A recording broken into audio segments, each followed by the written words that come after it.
think we're up and running here. A little rocky the day after the 4th of July, but I think we're connected to Japan.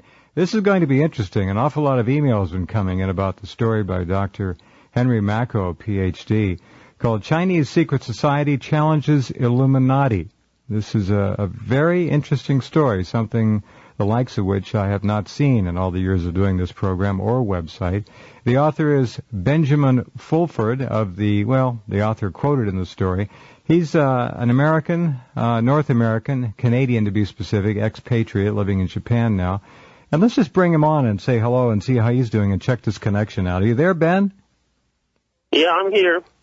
Good. We got a little bit of a delay. It's a cell phone, so the reception's not so good. But... Well, you sound all right. Okay. There's a bit of a delay, so we'll have to deal with that. A lot of people have been asking me, could this be real? Is this a hoax? Is it a joke? What is it? We're going to find out much more about this story, so stay with us tonight as we continue our conversation with Benjamin Fulford. He is the former Asian Pacific Bureau Chief for Forbes magazine, and he quit in disgust when Forbes refused to run a damaging story about one of its advertisers. And boy, I know that game, and many of us in the media do, who try to tell as close to the truth as we can without losing our jobs. In this case, Ben did eventually lose his job because Forbes wouldn't back him. It's a story I've heard before. Speaks of a very principled man, a reporter, a journalist, in the best tradition. And let's find out from Ben exactly what happened. First of all, Ben, when were you named Asian Bureau Chief for Forbes, and what was your background before that, if you would? Okay, I've been a journalist in Japan for about 20 years, and I was Bureau Chief for Forbes from about 1998 to 2004, beginning 2005. That's a good long stretch, yeah. All sorts of different, publications. Okay. Your relationship with Forbes up until the time when you decided you had to part ways with them was how? You were there for almost 8 years, I guess. Well, no, it started out as a really cushy job, and they let me investigate a lot of stuff about Japanese organized crime and the senior side of things in Japan. However, at a certain point, I seemed to be getting too close to something they didn't want me to get to, and they started stopping stories. There was a corruption story about GE that didn't make it, another one about Citibank that didn't make it. And then when I found out this an antivirus software company was actually making viruses, that was it. Yeah. Well, that was the last straw for me. They do that, I've heard, and why not? It's like some cases, once in a while you'll hear about firemen actually starting fires. I don't know. It's bizarre, but that's what software companies that are in the antivirus protection business are accused of doing from time to time, if not directly, indirectly, and it wouldn't surprise me. When did you learn to speak Japanese? Well, I went to university in Japan. So I came here when I was 19, and I've been here more than 20 years, so I guess I learned early on. Did it come easy to you? Well, it's a very difficult language, not grammatically, but because you have to grasp a whole new way of thinking. You have to understand that Asian culture and Western culture parted ways about 40,000 years ago. So that means there's 40,000 years of folk wisdom you have to catch up with to really understand what's going on, and that's very, very difficult. You mean 4,000 instead of 40,000? There was nobody around back then, supposedly, but... Well, what I mean is the genetic tests show that's when we separated our, the Orientals and the Caucasians. Mm-hmm. Okay.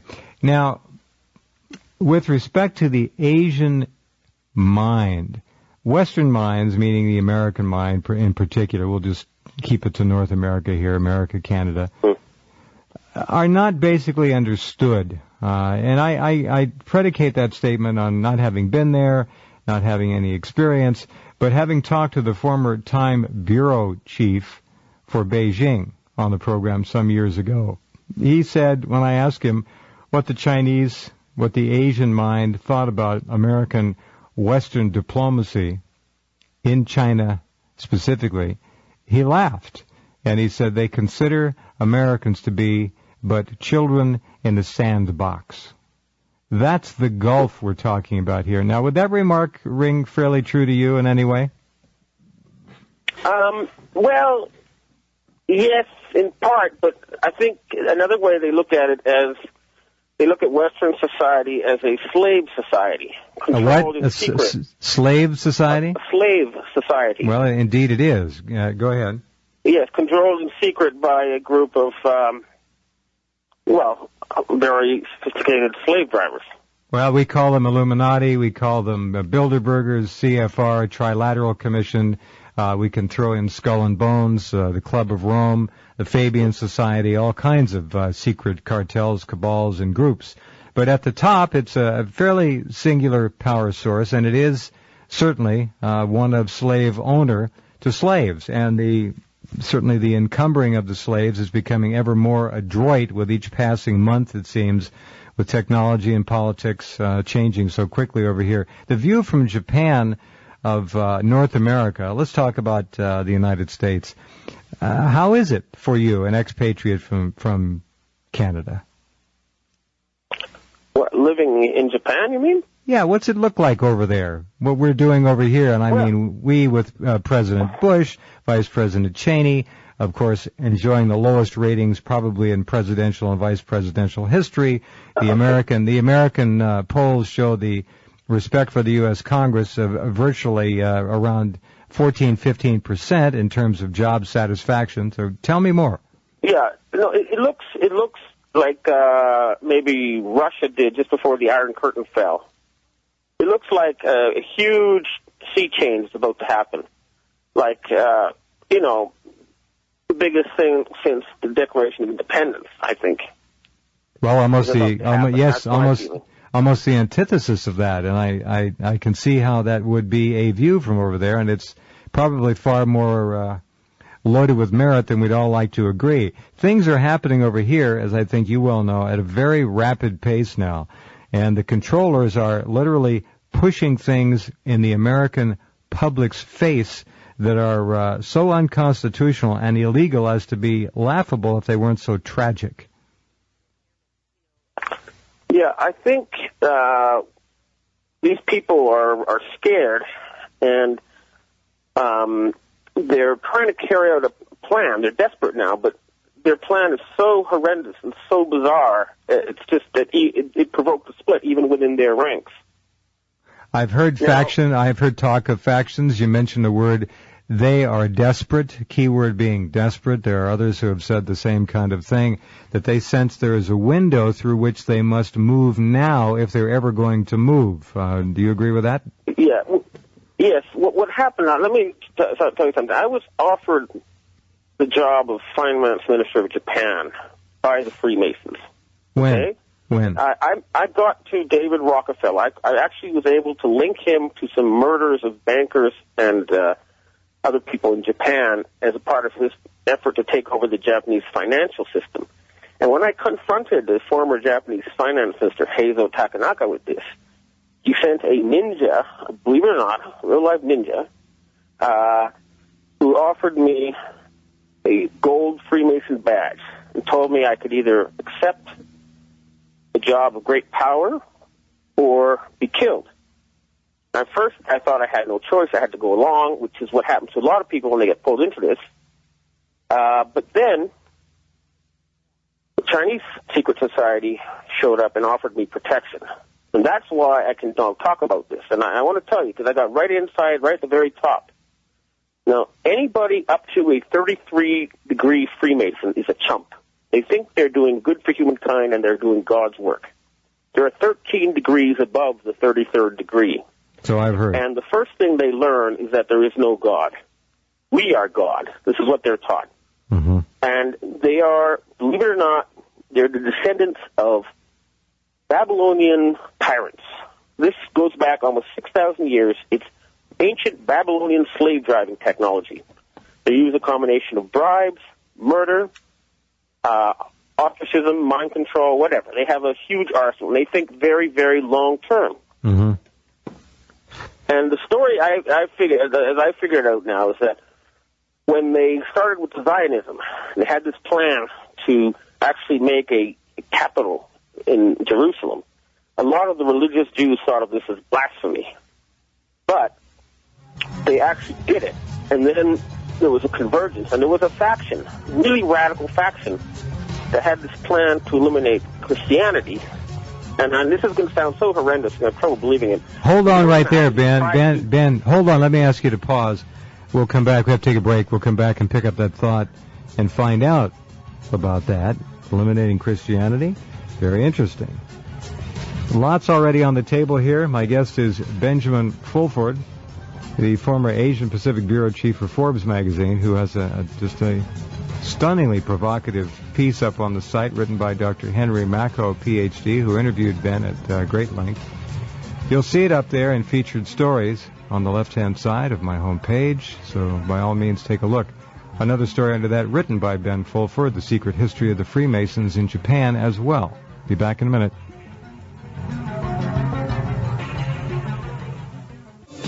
Okay, back with Benjamin Fulford, live from Tokyo.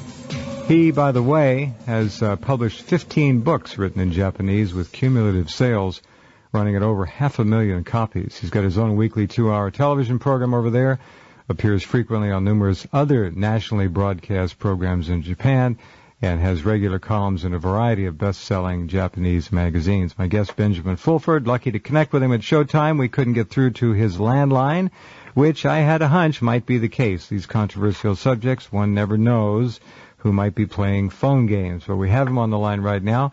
Go ahead and tell us then what this story about abolishing Christianity is about. Is that about the new New World Order religion? Yes. Well, what I first got wind of was a plan to kill Asians, reduce the population of Asia. They told me once I was invited in that they had a plan to reduce the population of Asia. Okay, now when you say, excuse me, Ben, but when you say they invited you in, who was they and okay, what were you in? What happened was, I interviewed Heizo Takanaka, the former Japanese finance minister. Mm-hmm. What year was this approximately? This year, in fact. Okay. I hit a tender spot. And, I confronted him with having sold the Japanese financial system over to the Rockefellers, and then he sent the ninja who offered me this, to join the Freemasons. Mm-hmm.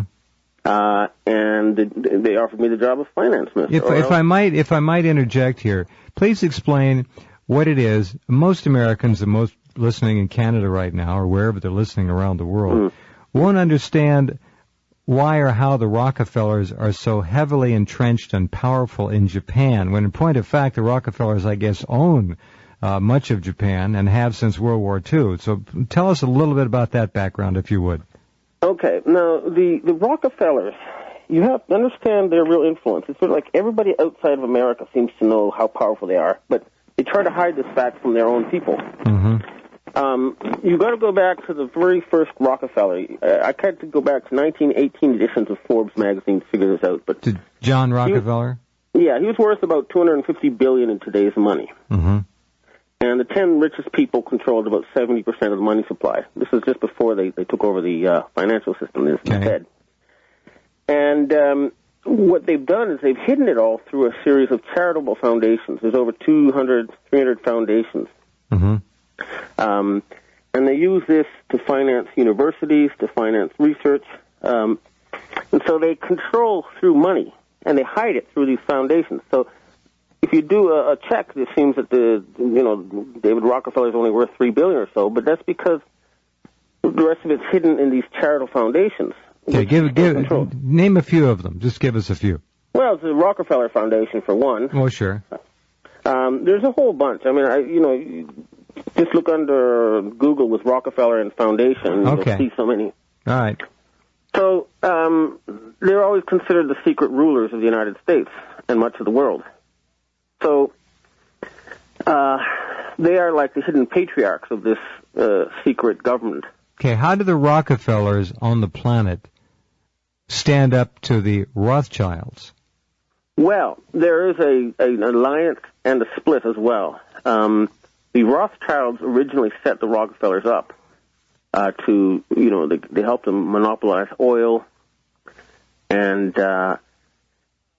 what happened, though, is the Rockefellers got very strong, and they became the more dominant partners in the whole enterprise. But Europe is still basically controlled by the Rothschilds. The head of the Rothschild side of the clan is Philip Rothschild in London. Mm-hmm. And there is another group that controls France, Belgium, and Holland, which is the Grand Lodge of the Orient in France. There's another branch of the Rothschilds. There was a German branch of the Rothschilds. They've kind of laid low since Hitler was purged. But you have to think of it as like royalty. Royal families interbred with old financial families. Mm-hmm. And they interbreed with each other, and they keep control that way. And the Freemasons are one of the secret societies they use to control, European society and North American society. Who uses the Freemasons, the Rothschilds or the Rockefellers? Or they both do. Okay. They both do. And they also control Mossad and the CIA, as far as I can tell. Mm-hmm. Most of the people in the CIA think they're working for the United States of America, and they do not think they're working for robber barons. But the reality is they are working for robber barons. So that's how the people look at the United States. They look at it as an enclave controlled by the Rothschilds and the Rockefellers. Okay, and how did that extend to Japan? By virtue of the victory in World War II? Yes. And so, it ceased being a Rothschild sphere of influence and became a Rockefeller sphere of influence. But you understand, the Japanese were pretty independent before World War II, but they had close relations with the Rothschilds who originally financed their modernization. And they also pushed the Japanese to engage in the Russo-Japanese War, did they not? Yes, absolutely. They armed them for it, and they helped them, and it was a very successful venture. Mm-hmm. And the Japanese have a deep gratitude as a result. And to this day, they have very friendly feelings.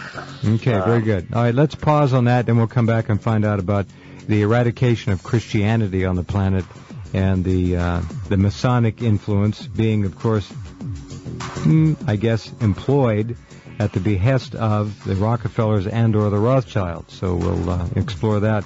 My guest is Benjamin Fulford, who has a dynamite article up there, courtesy of the superb, I call him brilliant writer, Henry Macko, Ph.D., who did a lot of research on this and interviewed Ben at great length and posted the article, and we were very honored to have it. You'll see it up there in featured stories. Chinese Secret Society challenges Illuminati. Be right back with Ben Fulford in just a minute.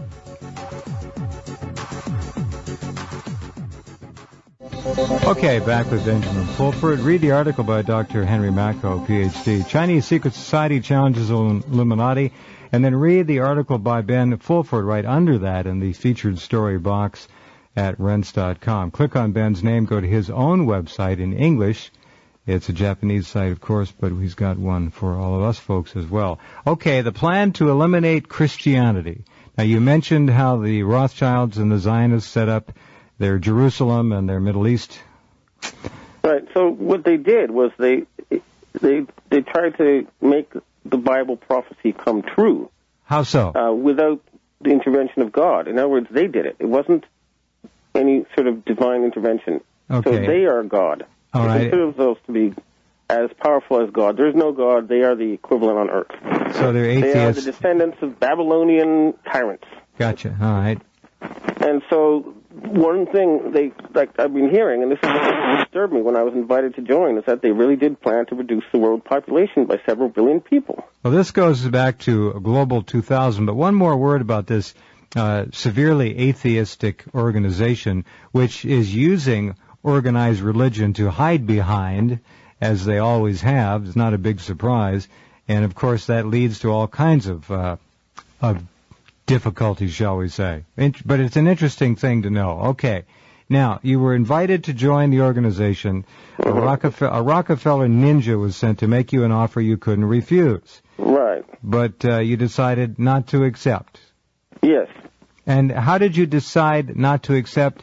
And let's just hear. We have plenty of time, so okay. You get the offer, and what happened? Well, the next day I get contacted by a gentleman who says he represents a Chinese secret society. The very next day? The very next day. And how did that person know to contact you the very next day? How did you determine later on that he or she might have known that? Well, I don't know. They keep their secrets quite well. I assume they have a mole very high up in the organization. Because what you have to understand is that the Chinese secret society also has deep roots in Japan. Mm-hmm. And maybe I should give you a brief history of these people, and I recognize them from the history books. So when they approached me, I already had some knowledge about them. Now, may I ask another question? How did they approach you? Did they call you and say, Ben, we'd like to talk to you, or did they just come knocking at your door? What happened? I got a phone call from a gentleman who said he'd like to meet me and talk about something important. Was he speaking English or Japanese? Japanese. Okay. All right, so let's go back and do a little history on this organization now. Okay. Now, the Ming Dynasty was like the high point in Chinese history. This is when their civilization reached a peak. And they were invaded by some very uncouth barbarians known as the Manchus. And when this happened, the Ming army, they were betrayed by a border general. They became an underground organization, a secret society. The Ming army, aim was to, so there's two branches. There's the old Ming army and the old Ming navy. And these are their descendants.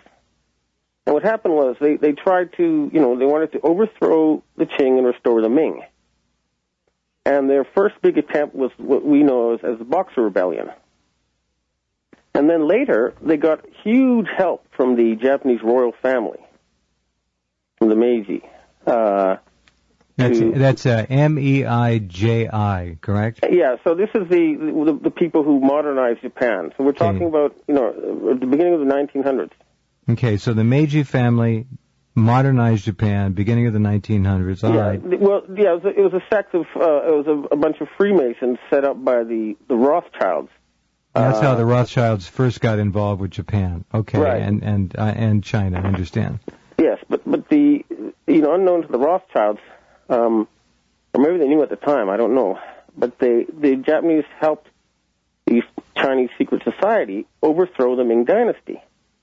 They also got help from Chinatowns all over the world, where they have their bases. Mm-hmm. And this is how Sun Yat-sen overthrew the last emperor. So you're saying, in a way, Sun Yat-sen was a tool of the Masons, who were a tool of the Rothschilds. Well, except that, that in appearances is like that. But you see, the Asians don't particularly want to be ruled by white people, so it doesn't really work, in fact, on the ground. All right.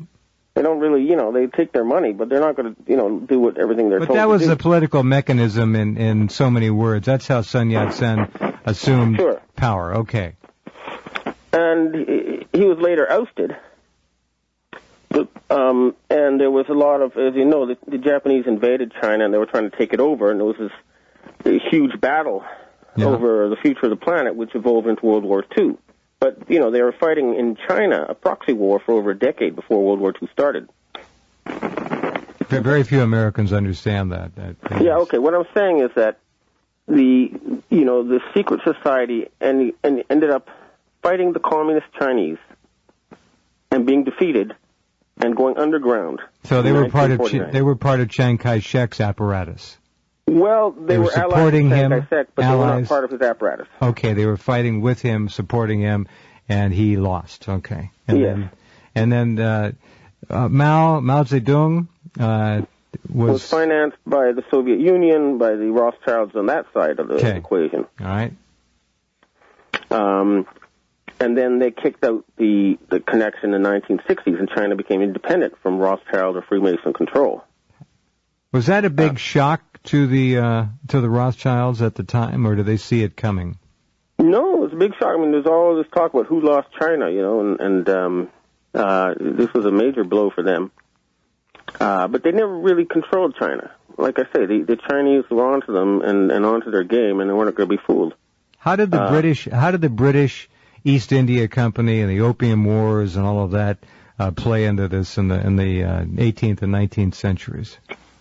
Well, I mean, the story there was that the British, when everyone else was buying lots of tea, and they had nothing to pay for it with, and so they invaded China and forced them to buy opium. as so that they could have their tea. So that was a war of invasion, but they couldn't control China. It was just too big for them to manage. So they instead just threatened them and kept them as a sort of vassal state in that sense. Well, they had enough trouble with the United States before, and of course it was known as the colonies, but yes, so trying to control China, I can see, would be virtually a pipe dream. It's worth noting that Skull and Bones were, as you know, opium and slave traders, so they were deeply involved in all this. Mm-hmm. A lot of Zionists were in the slave trade business too. A tremendous Zionist Jewish participation in that filthy business. Sure. Well, there's still slave trading going on to this day, as we know. Well, that's called white slavery, and I don't know how many tens of thousands, if not hundreds of thousands, of women and children are sold into slavery through various conduits that often run through Israel every year. Sure. All right. Stand by, Benjamin, if you would. We'll come right back. Conversation with Benjamin Fulford. And do visit his website and do visit Rense.com. Look for his article about the Freemasons and their history as well. It's in the 5th featured story down. The secret history of the Freemasons in Japan. Be right back. Okay, and back with Benjamin Fulford. We're going to pursue the issue of Christianity and its future, or lack thereof, in a few minutes, but we're doing a little background now on the Chinese secret society, which actually came to the rescue, as it were. Or Ben would either be filthy rich now or dead. Yeah. Go ahead. Yeah, it is, I think, just to divert a bit, but it is a sort of what's known in folklore as making a deal with the devil, right? Mm-hmm. They offer you, like, I would have been finance minister and I would have made billions of dollars looting the Japanese to finance genocide. Right. But anyway, which goes back to our earlier comment about reducing the world population, which we're going to get to, so we have a lot of time tonight. And that, of course, goes back to the actual printed projection of reducing the world population called Global 2000 by 75 or 80%. But we'll get back to that in a few minutes. Go ahead. Okay, well, when I met the Chinese, at first I didn't know what to make of it. Where was your meeting with them, Ben? Did they come to your place and sit down and talk to you? No, in a hotel room. Was it one person or two? Two people. Male, female? Male. Dressed in pretty ordinary, not very expensive-looking clothing. Okay, and they sat you down. Now, you had never heard of this secret society before, correct? Oh, I had. I mean, but not in terms of it being active to the extent that it might pop up in your life. You'd heard about it in the past. No, I'd studied Chinese history. So the last I'd heard about them or read about them in the history books was the green and the red gangs that fought the communists in Shanghai in 1949. That's my point. All right, go ahead, please. So for me, it was like a ghost from the history books appearing in front of me. Gotcha. And they told me that they had membership worldwide of 6 million, including 1.8 million gangsters, all the Asian gangsters in the world, and 100,000 professional assassins. Mm-hmm. Now, I wasn't sure whether or not to believe these people, but I flew to Taiwan, and I met the heads, and they were surrounded by hundreds and hundreds of men in black suits who looked like gangsters. I mean, and I was given some martial arts displays, so I believe they're not lying when they say they have 6 million members, and a lot of them are gangsters. Now, are they headquartered in Taiwan, or did they just pick that as a meeting place for you? No, they're headquartered in Taiwan. Huh. But it's a very secret organization. I mean, they don't really have a building you can say this is their headquarters. Okay, well, they've been there since Chiang Kai-shek fled there in 1949, I guess, and before that. But they've infiltrated the Chinese government right up to the Politburo level. And they're all over China, and they're all over the world. Okay. And they also have, the Japanese Yakuza gangs are also part of this, many of them. The Yakuza? Yes, Yakuza gangsters. Mm-hmm. There's about 150,000 of them throughout Japan. All right. And let's talk just for a moment about their projection of power in the United States. There are a lot of Asians now. There are some Asian gangs. Certainly there are Chinatowns around the U.S. In every big city there's a Chinese community. And are they projecting power through those various locations? Absolutely, they're everywhere. And the other thing is that you got to remember that the 2/3 of the membership are scholars, not gangsters. And these will be people working as researchers, for example, in government laboratories or as university professors. Now, we know, Ben, there are lots of Chinese over here in the United States at the university level, certainly doing contract work for various very important corporations. By the tens of thousands they're over here. Now, is this People's Liberation Army, or is this secret society, or is this both?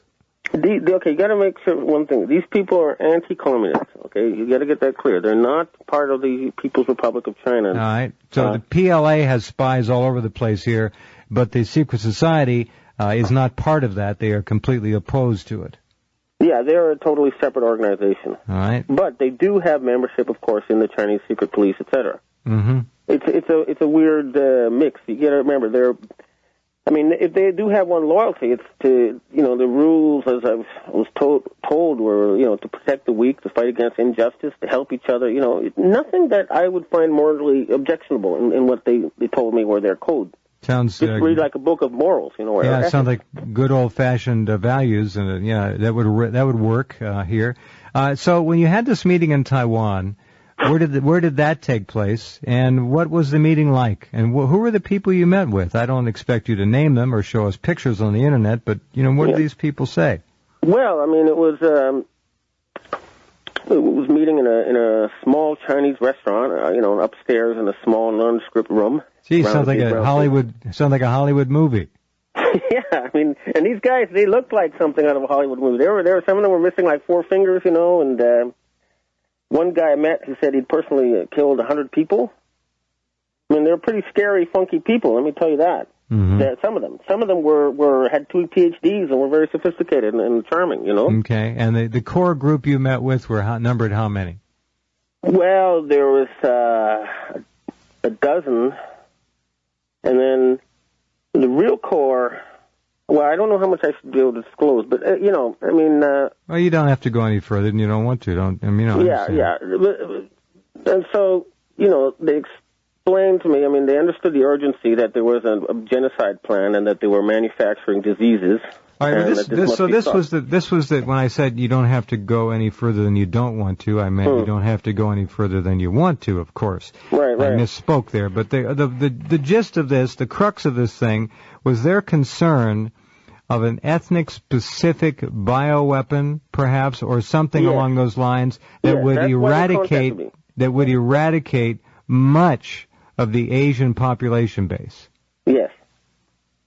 And SARS was artificially manufactured. SARS, of course, first popped up in Guangdong province in China, I believe, where the Chinese maintain, I think the People's Liberation Army has 1 or 2 bioweapons labs in Guangdong. Guangdong also is where H5N1 seemingly originated. That's one of the most lethal strains of it in the bird community now worldwide. So, yeah, interesting. Go right ahead. Yeah, I mean, so they don't like the idea of a plan to wipe out, like I say, what the Japanese Freemason told me, the one connected to Rockefeller, was the plan was to reduce Asia's population to 500 million. And Japan was ordered to reduce their population to 75 million. Ordered by? Well, by the Rockefellers and the Freemasons and these... the Illuminati. The Illuminati, yeah. And, they tried to do it possibly, through birth control is ideal, but if not, through disease or war or whatever is necessary. Okay, now you mentioned SARS. SARS broke out. Interestingly enough, I'm going to make a point here, and I think it's very germane. You're an ex-Canadian. Now, SARS took a big toll of people in Canada. Healthcare workers in hospitals specifically. In one hospital, I know they lost a lot of people.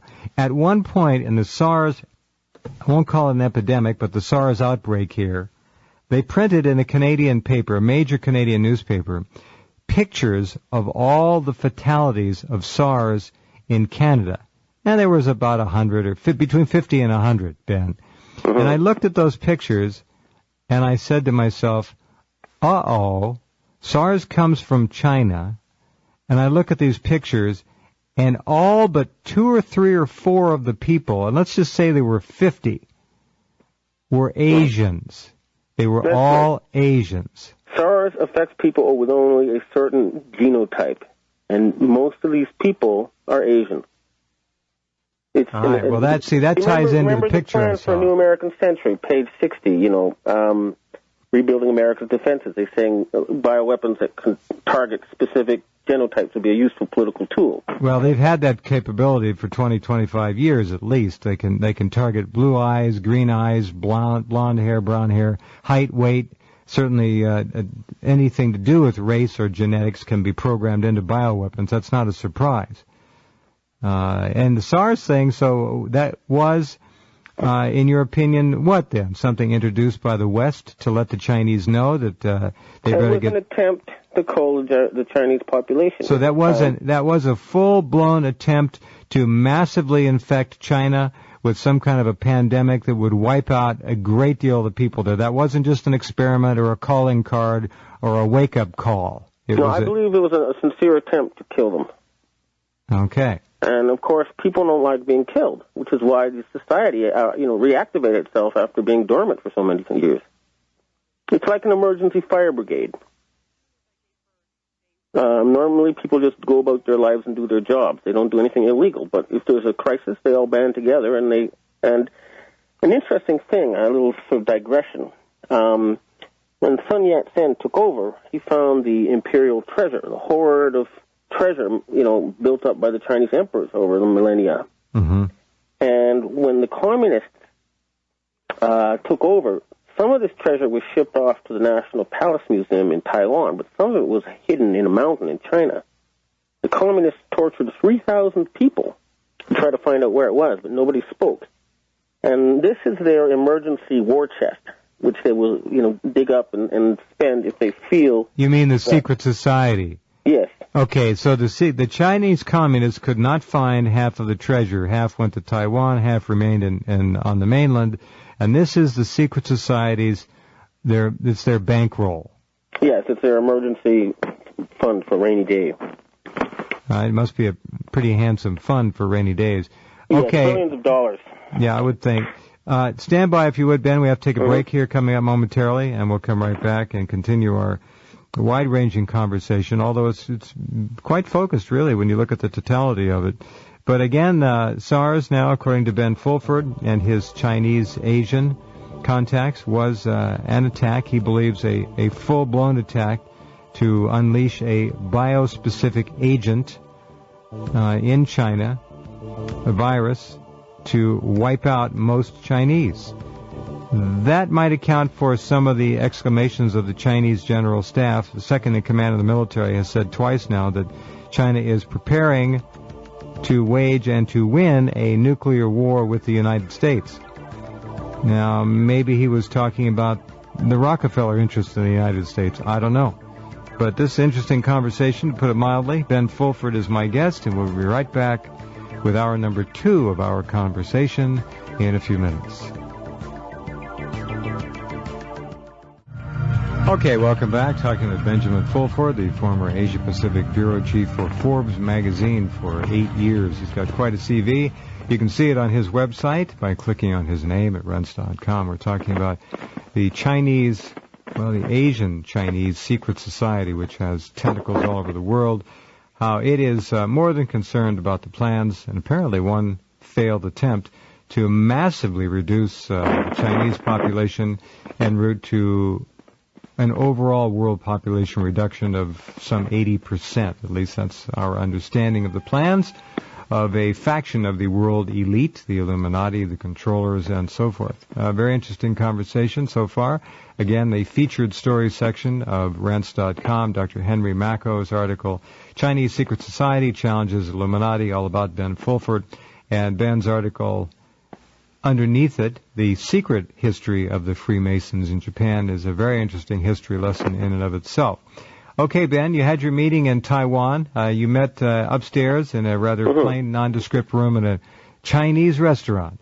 And you met with these guys, and they're well-dressed guys at this point, you say? Oh, yeah. Well, some of them were, like, obviously billionaires, and some of them were senior government figures. And how could you think they were obviously billionaires, Ben? What was it about them that made you feel that Well, way? the list of companies that they owned. Did they present their own CV to you to prove their pedigree? Well, some of them, I mean, you can see their faces in the newspaper all the time. Oh, I see. You know, okay. So you kind of... with your knowledge, you knew anybody. You knew who some of them were, okay. Yeah. Right, and again, some of them, Ben Fulford would never have guessed. I mean, these are professional people, they're not bums, and so forth, but here they are saying, Ben, we trust you not to talk about this too much, and what we're trying to do is... And what did they say they were trying to accomplish? Well, I mean, they want to stop these people, obviously. These people are who are these people? The Rockefeller, Rothschild, Freemason, the Illuminati? The Rockefellers, the Illuminati families. Would you call them anti-Asian Westerners, or what would you call them? Well, they're racist, but they're more than that. They want to enslave humanity. Okay, and the fewer the number left around, the easier it is to enslave them. So they want a skeleton crew, so to speak, no pun intended, left in China to kind of run things. Yeah, well, they like the China. They want to keep some Chinese around because they make good stuff cheap, well, you know? Yeah, just like they want to keep some Africans around in sub-Saharan Africa to work the plantation. Right, that sort of thinking. Right. And so, but they need that. Their plan, as I was told by the Japanese Illuminati, was to weaken China through disease and also starvation. They're trying to, engineer a global food shortage by creating viruses that affect our major food crops.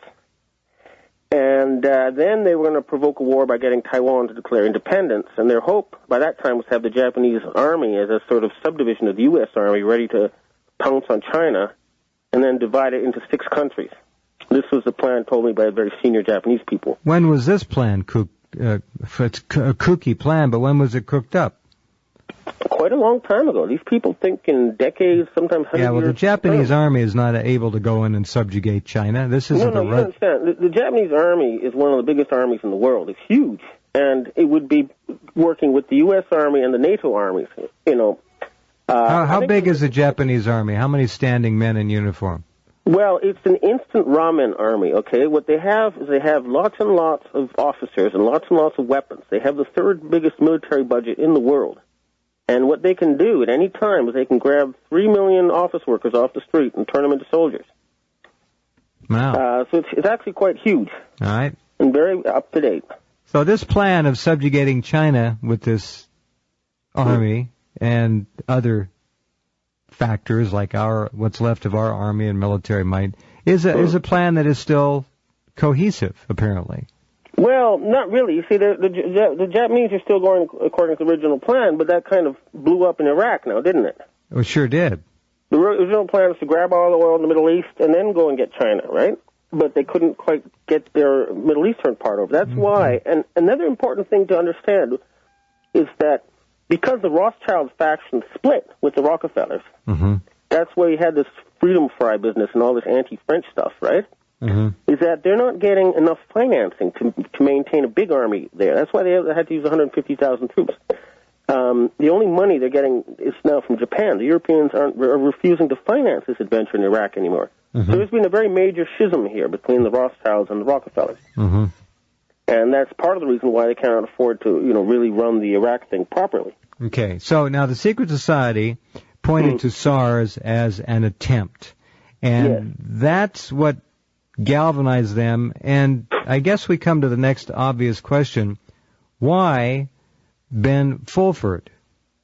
Well, because I wrote about this in a book in Japanese, which they alerted them, and then they did their own research and confirmed that it was indeed true. Wrote about the population reduction plans? Yeah, and SARS and stuff, and how it only affected mainly Asians. And also, An interesting little misquote can be found in the Congressional Record for July 13th, 2005. Mm-hmm. You have a bioweapons expert saying that the weaponization of bird flu is taking place across Asia.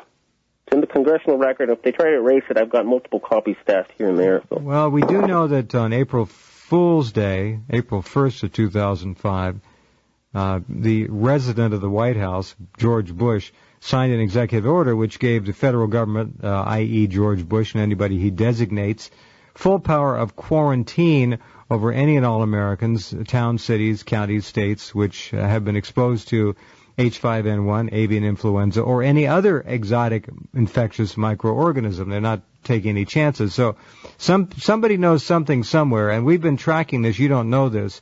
On my program for almost 3 years now with Dr. Henry L. Nyman, Ph.D., who is a brilliant microbiologist and viral geneticist, and he has been following this genetically from the beginning and forecasting what it would do and how it is learning more and more all about how to survive and thrive in mammals, which it is very close to doing now. It's changing all the time and getting closer and closer to true pandemic status. Now, if there is an Asian genetic factor to this, I'm not aware of it, but we do know that Indonesia is rampant with H5N1, and Vietnam and Cambodia and Taiwan have had a lot of trouble with it. So that's a fact. And it's also a fact that the Asians are no longer sharing the bird flu data with the Americans because they're saying, why should we give you stuff that will allow you to create a vaccine to protect your own people while we die? Right.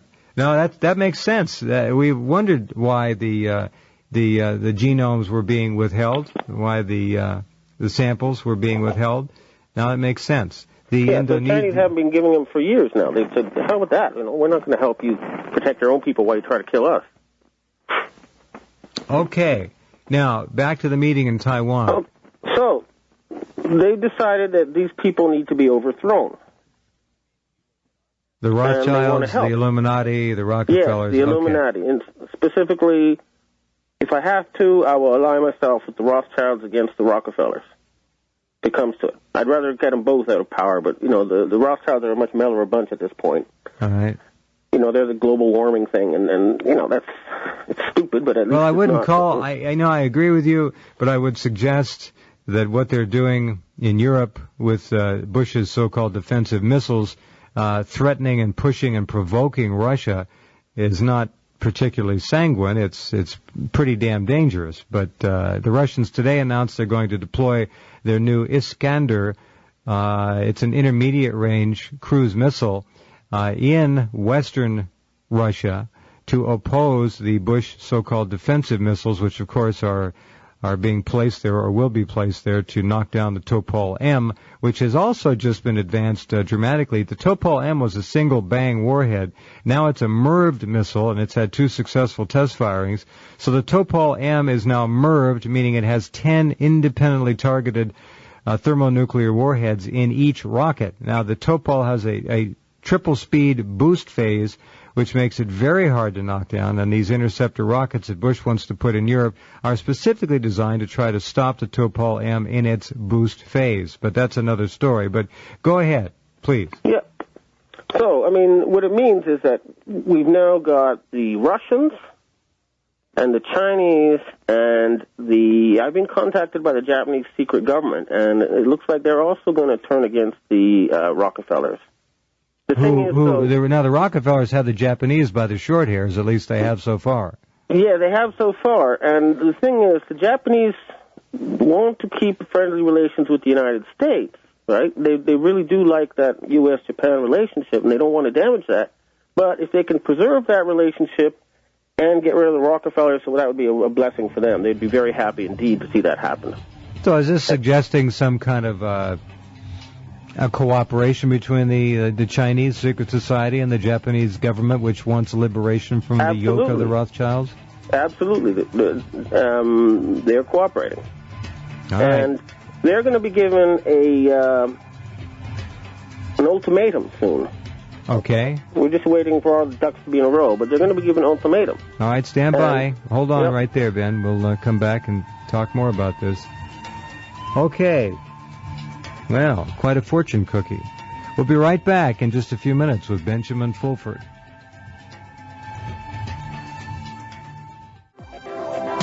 Okay, and back with Ben Fulford. All right, Ben, you want to carry on right where we were? Yes. They're going to be given an ultimatum. Now, like I said, when these people first contacted me, once I knew they were for real, the first thing I thought was, well, we play 911 movies in Chinatowns around the world. But then I thought, wait a minute. These guys are really, bad people. And I thought about it. And I realized the Illuminati and all their servants are about 10,000 people. Everybody below them, if they knew what the 10,000 were doing, they would be furious and rip them out of their houses and hang them from the nearest lamppost. Right? Mm-hmm. So, and the Chinese have 6 million. So that's 600 to 1 odds, right? More specifically, it would be 10 professional assassins for each member of the Illuminati and their servants. Right? So, basically, it's checkmate for them. And the question is how to bring this out to the public and make this a formal thing. And now, however, killing people is something I don't like, and neither do they. So the first order of business is to try to talk before things get radical. But the point is, there is a technical ability to wipe them all out in a matter of hours. They would all be assassinated. But instead, I think they're going to be offered an opportunity. I know they're going to be offered an opportunity to surrender. Will you be playing a role in making such an offer? Absolutely. I'm their spokesman. My job is to represent them in the Western world. And I know what I'm allowed to say and what I'm not allowed to say. The point is this, is that we would start by killing David Rockefeller and then work our way down the list until they agreed to our terms. And you're speaking, I want to make this clear that Ben Fulford is speaking hypothetically here. Hypothetically. Right. What I'm saying is that if they do not surrender, if they do not agree or comply to our terms, or become acquiescent. Yes. Then we have to protect ourselves from genocide. And the way to do that was with the minimum possible death. We start at the top of the eye, and we'll just work our way down until they agree. So the idea would be 5 or 10,000 is a lot better than a billion. But 0 is better than 5 or 10,000. And that was my next statement. Yes, I understand that. So my job is to try to make sure that not a single person dies. That's the ideal. And so the conditions they're going to be offered. And I know David Rockefeller will be listening to it, so you better listen, David Rockefeller. They're going to be allowed to keep their palaces and their servants. They'll be given an amnesty. But they must appear before a truth commission. And they must promise to never, ever, them and their clan, to try again to enslave the human race. And third, they must spend the rest of their lives doing good deeds. Those are the conditions. And I think they're very good ones, and it's the best they have available. And they better hurry before the American people drag them out of their houses and hang them from the nearest lamppost, which I think is about to happen anyway. Do those conditions apply to the Rothschilds as well? Yeah, maybe the Rothschilds can work themselves their own deal. I'm in contact with the Rothschild representative, and maybe we can come up with something else. The main point is to stop the genocide. That's the number one goal.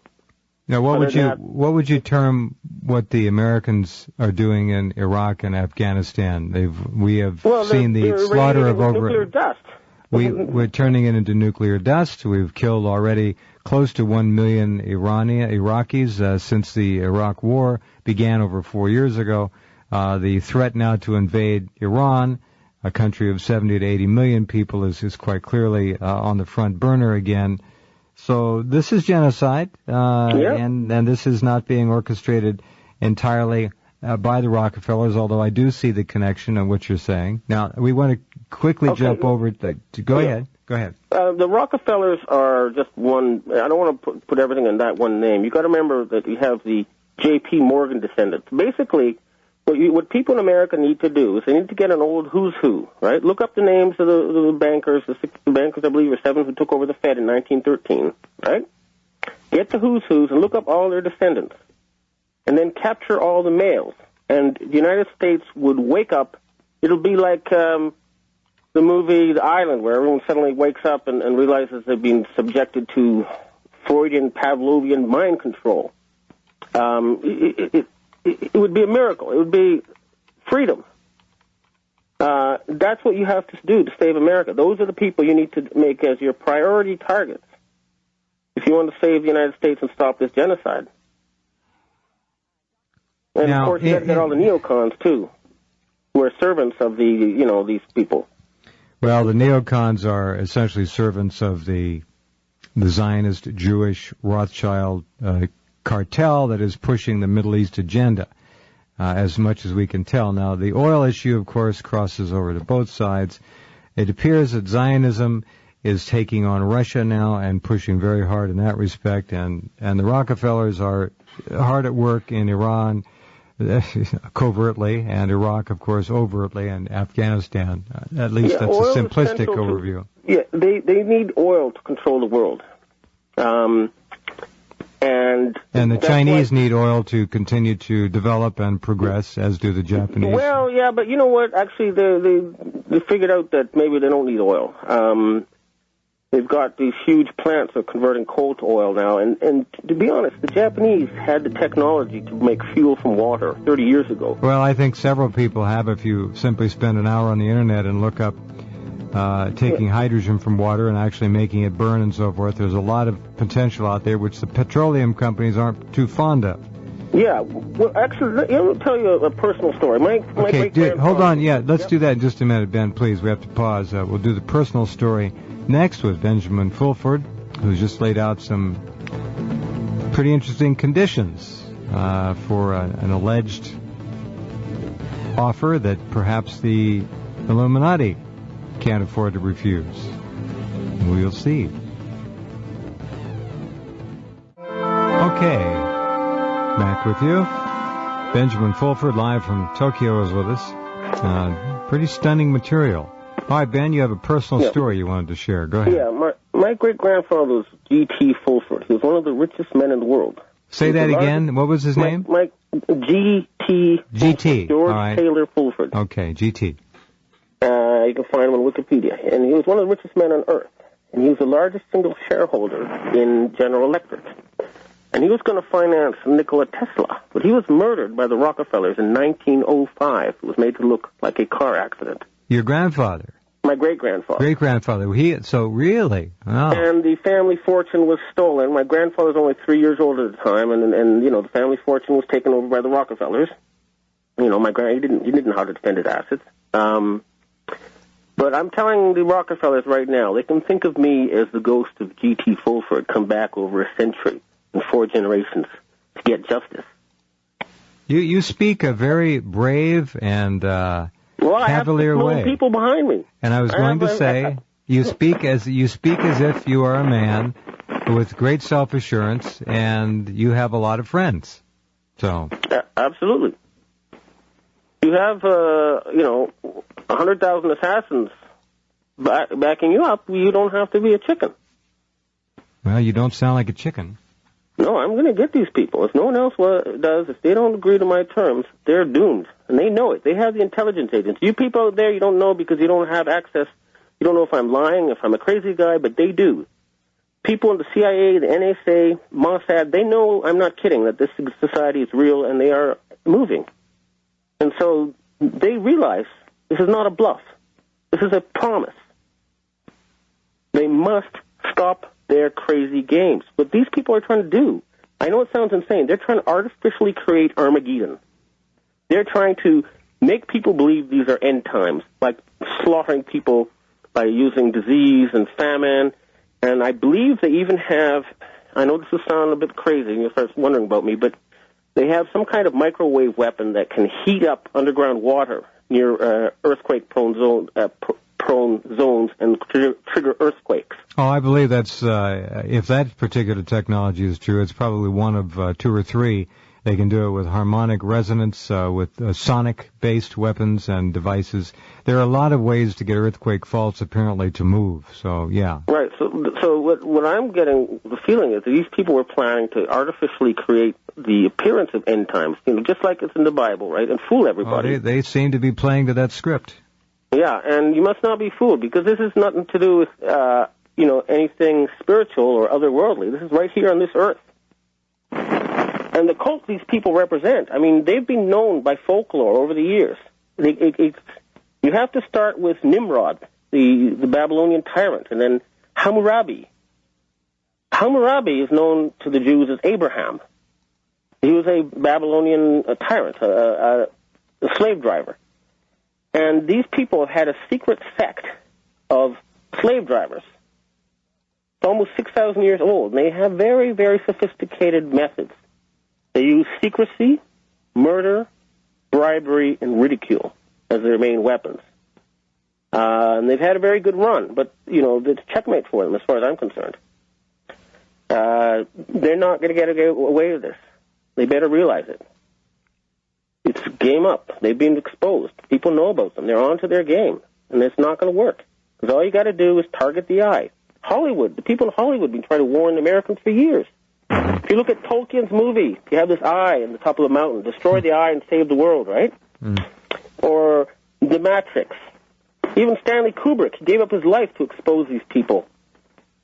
So I think, you got to remember this isn't to do with the Jews. I think the Jews are your best friends in fighting these people because they've been their biggest victims over the years. Well, we're talking about Zionists here, not Jews. Exactly. I'm talking about a specific, Zionists, you can call them Zionists, but I think of them at a higher level as a very secretive sect of people who are pretending that they are gods. What happened to Stanley Kubrick? Well, I don't have the inside story, but I don't mean the precise cause of death, but where was he going that got him into trouble with these people? The movie Eyes Wide Shut showed a Masonic orgy, and they showed that there were people being killed. And this is probably based on real events. And there is I haven't done the proper research but there is an old man who dies in that movie, Eyes Wide Shut. If I'm not mistaken, the man in the movie dies exactly the way Stanley Kubrick died in real life, just as he finished the movie. It is also suggested that Kubrick was involved with creating the, at least some hoaxed Apollo moon footage and knew all about that, and his wife has intimated as much since his death. Yeah, well, what happened was in 1938, on April Fool's, they had the War of the Worlds on radio, Orson Welles, and all sorts of people believed it. And so they said, this is a tool we can use. People will believe anything if it's on the media. Well, I think the media then, and with the work of Edward L. Bernays, obviously began its ascendancy, and it has become the most powerful tool of human oppression, social engineering, programming, mind control that has ever been on the planet. It's the electronic media. Yeah, and one of the most important instruments of mind control is association. What they do is, for example, with this Holocaust stuff, right, they show you something so horrible that everybody is disgusted, killing innocent women and children in gas chambers, turning people into soap. It's just so awful that you hate it, right? Anyone would. Of course, the soap issue has been completely discounted, by the way. But that's not the point. The point is they fill you with a horrible story, and then they associate everything they don't want you to think about with that. Yep. So before I woke up to what was happening to me, if somebody said there's a secret cartel of financiers who control the world's central banks, right, I would have instantly said, oh, yes, that's that anti-Semitic thing. Oh, you're a neo-Nazi. You want to kill people. Oh, my God, you're horrible. I can't talk to you. And then the conversation shuts down. That's how they do it. It's a kind of mind wash of brain control through association. The Illuminati controllers have been bleeding the world's populace for a long time. They're real good at it.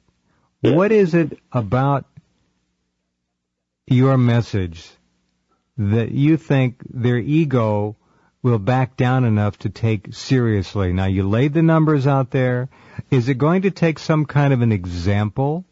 I hope not. I really do. Because even if you send one assassin, this guy has got a family. He's got people who love him. He's going to be a suicide mission for sure. And we'd rather not have to do that. And then his family has to be supported. It's not a nice thing to kill people. No, and it's really a last resort. All right. Stand by, Ben, and we'll take a break. Come right back with Benjamin Fulford, again, the Asia Pacific Bureau Chief for Forbes magazine for nearly 8 years. Take a look at his website. Click on his name at Rense.com. It's a remarkable conversation. If it is true, of course, it changes the balance of power dynamics on this planet incredibly. Well, time will tell. We'll be right back. Okay, we're back.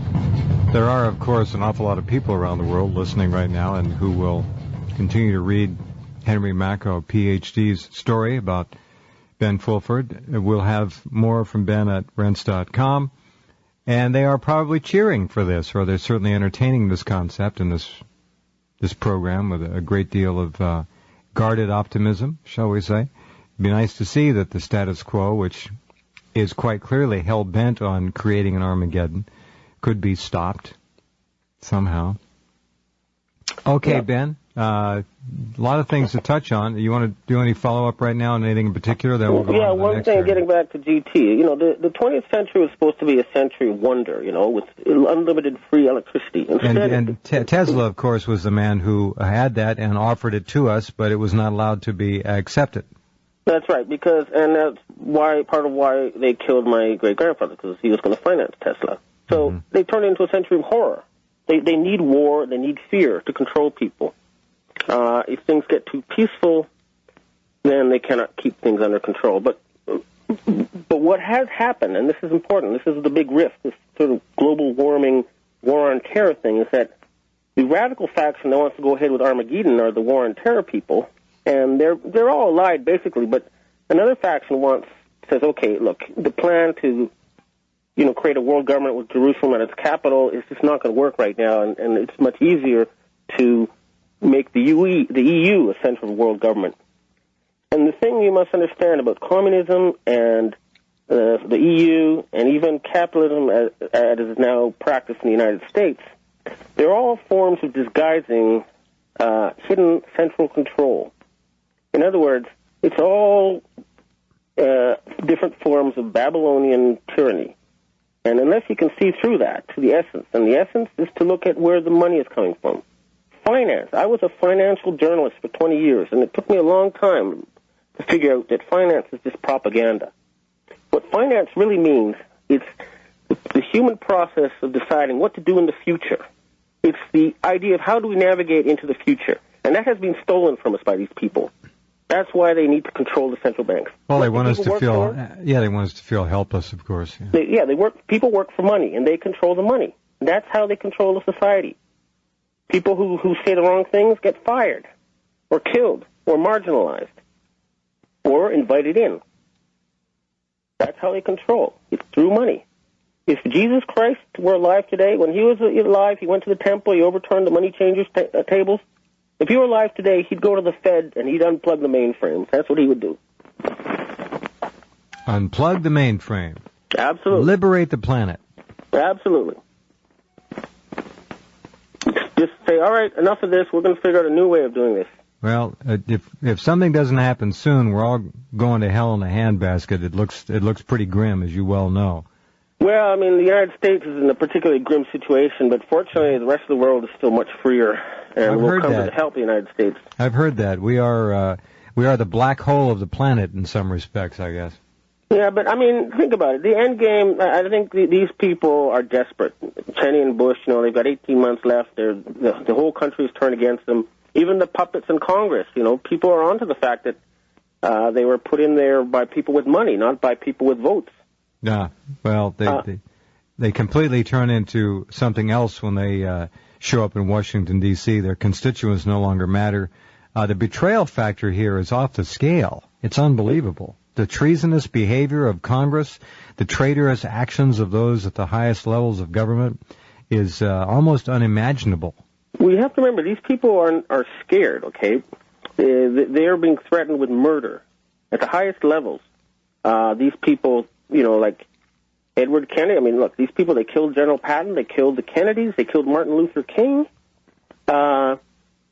They murder, and most decent people who want to go into politics think about making people's lives better, and they don't know how to deal with a gang of murderers, especially a very old, sophisticated. That's a very good point. It's gangsters. That's what's there running the show. You're right.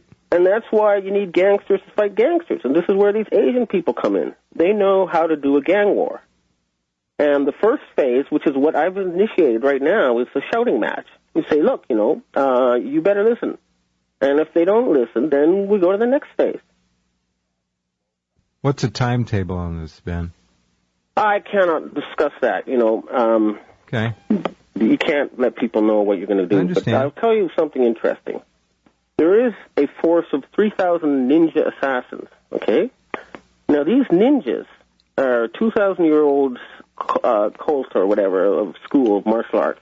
One of their specialties is sneaking into fortified compounds and murdering important people. Mm-hmm. And the thing about these ninjas, okay, is that they're white people. They're not Asians. And they're working for the U.S. Special Forces. And they were trained by the Japanese, and they understand the true state of power in the U.S., and they're willing to act when the time comes. So I hope you're listening out there, Mr. Cheney and Mr. Rockefeller, because we have someone close to each of you. They can be turned into dead meat in a matter of hours. I'm not bluffing. And I'm hoping it doesn't come to that. I'm a decent human being. I'm a journalist. I do not want any deaths. Not one. But if it comes to it, they'll all be slaughtered. They'll be hunted down like beasts, and every one of them will be killed until they agree to the terms I mentioned before. How does the Chinese government interface with this, if at all? Well, they have people right up to the highest levels of the Chinese government in the society, and they do have areas where their interests coincide, and one of them, of course, is stopping genocide. So, right now they're not fighting the Chinese government. They are therefore kind of semi-tolerated. They don't, right now there's a sort of state of uneasy truce. But, like I say, they're separate. They have separate headquarters, separate organization, a totally separate history. But when it comes to stopping genocide, they're in total agreement. And so I'm sure that Chinese government resources could be made available to us if it came to that.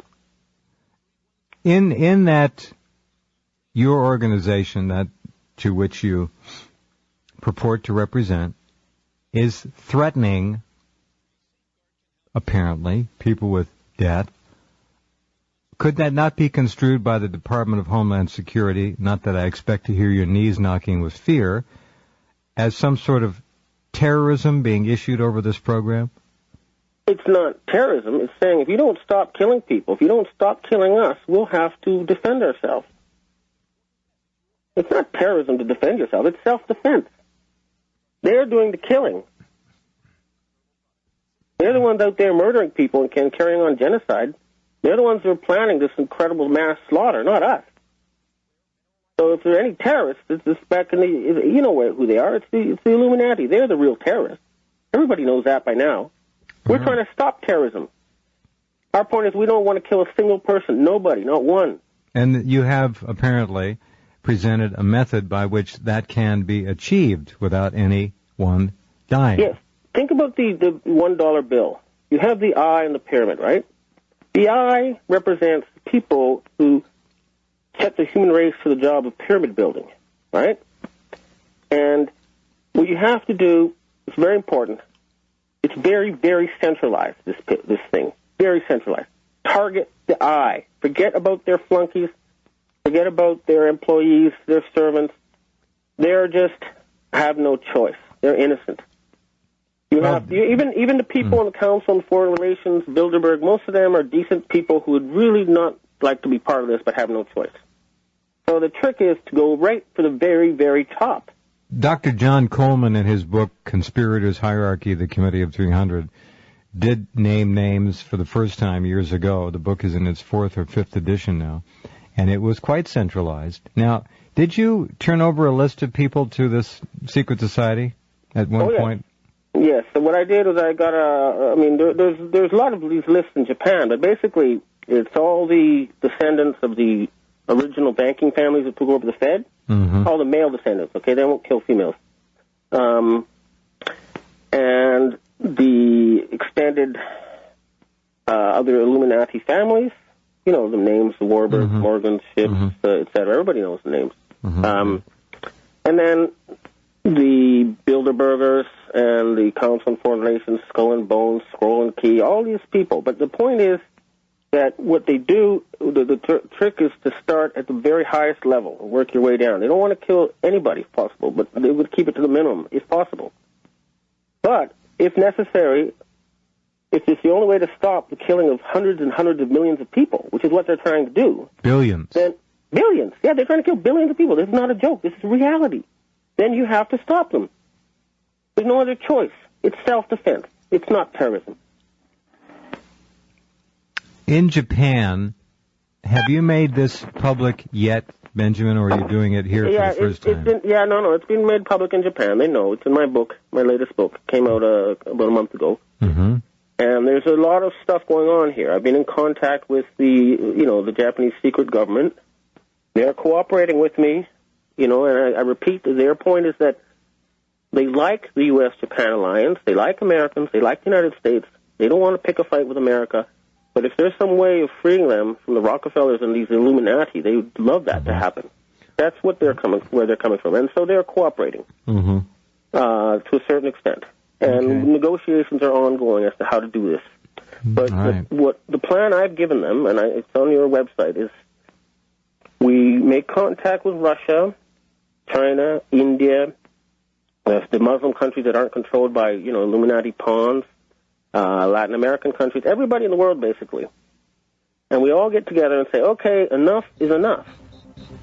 And just like that, it's like, pulling down the Iron Curtain or pulling away the curtain that's hiding the Wizard of Oz. Knocking down the Berlin Wall. Yeah, I mean, this all it takes is for people to say, wait a minute, enough is enough. Expose these people, show them to the world, and once people know who they are and what they're doing, they will be stopped. All right. The other thing is the lower down people. They think, for example, the people who support a world government based in the EU, they think it's about human rights and justice and law. Got 10 seconds to the break, real quick. 10 seconds to the break. All right, they're all chumps, the people who support them, many of them. They don't know what's going on. Okay. All right, stand by, Ben. We'll take a break, come back. Hour number 3 coming up in just a few minutes. Okay, we're back. Fascinating conversation tonight with Benjamin Fulford, former Asia-Pacific Bureau Chief of Forbes magazine for nearly 8 years. A Chinese secret society has issued, through Mr. Fulford, a life-or-death ultimatum to the Illuminati to stop the genocide, back off, and change course about 180 degrees. The Chinese also feel, according to Mr. Fulford, that SARS was, in fact, a biological weapon deployed to attempt to reduce the Chinese population by an extraordinary number of people. It didn't work for a variety of reasons, but it was clearly specifically able to affect and infect those of Asian descent. And again, look at the numbers of people in Canada who died of SARS. You can probably do a Google search and find the pictures of those people and see it's about 95% Asian. Okay, our conversation has covered some extraordinary ground so far. We have another hour to go. There are many places to go, but Ben, I hear you wanting to say something, but go right ahead, please. Sure. I just want to make a point here. You know the William Shatner, the guy who played Captain Kirk in the Starship Enterprise? Sure. He was a Canadian. And as a Canadian, I'd be proud to serve in a U.S. ship like Enterprise, going where no man has gone before. The sort of Kennedy's America. And that's what the world wants to see again.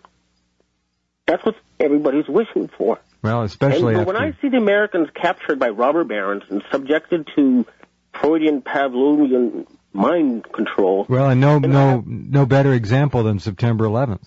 Yes, I have to fight to the death to help free my American brothers and sisters if it comes to that. Everybody wants America to be freed from these people, including the Americans. And it's just, when you really come down to it, it's such a small number. All you have to do is expose them. That's the key. People have to know who they are and what they're up to. That's it. It could be like the Velvet Revolution, but a bloodless end to this. And that's what I'm offering them. And that's what, the American people should quickly realize. They can do it. They don't have to worry about fighting black helicopters or policemen or anything like that, because these people are just as much victims as everybody else. Now, the black helicopters notwithstanding, the American public isn't going to really have to become directly involved in this if what you're saying is on the table now. I mean, the gauntlet is down. The gauntlet is down. The challenge has been made, and so Americans need to. We'll try peaceful methods, and so, like I say, the plan I gave the Japanese government is we get the Russians, the Chinese, the Indians, everybody on Earth, basically, to say enough is enough. And it should just be a matter of announcing the fact that they will not buy any more U.S. government bonds until the U.S. government decides to change course. Could the Chinese effectively decimate the American economy at this point with the holdings they have and the control that they do have over American economic and business interests? Well, of course. Look, there's 10 times more dollars circulating around the world than the U.S. economy is worth, okay? Mm-hmm. And if people said, okay, we don't believe this dollar thing anymore, or better still, if they stopped, using oil and started burning water and other fuels, that would end it. But the thing is, I personally believe the U.S. Pentagon, the armed forces, could be the greatest force for good in the history of humankind. It's not who they are. It's not the organization. It's the job they've been given. They'd much rather be out there ending poverty and stopping environmental destruction than stealing oil for robber barons. Well, speaking of robber barons, when Dov Zakheim was in charge of the Pentagon budget, some $3 trillion vanished, and no one's been able to track that yet. No one is even trying. Yeah, no, there's a huge underground secret budget which they're using for this Armageddon plan, and people need to find out about this. They're going to try to put on quite a show. They're really going to try to fool everybody, thinking that these are end times. And that's where I believe that money went to. Some kind of huge smoke and mirrors show, on a global scale, like it'll make 911 look like child's play. Well, that's what most people are expecting who are watching this carefully, that something that big will have to happen to scare the wits out of what's left of American independence into utter subservience and domination. And it probably would work, given the fact that the electronic media is so overwhelmingly oppressive in its own right, and clever and domineering. Again, remember, there's 6 people who control these media. And 6 corporations, that's right. Yeah, but then 6 people, really, when you come down to it. So actually, I'd like to take this time now to direct a message to Rupert Murdoch and Lord Thompson of Fleet.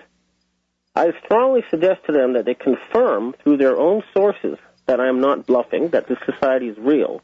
Mr. Murdoch could call anyone senior in the Taiwanese government, for example, or Mr. Thompson could ask Chris McCullum of his Tokyo Bureau, and I can provide him with the proof. When they know that they would have to either stop applying propaganda to the American people, or find a deep hole and hide in it. They'll realize this is not a bluff. These people are real.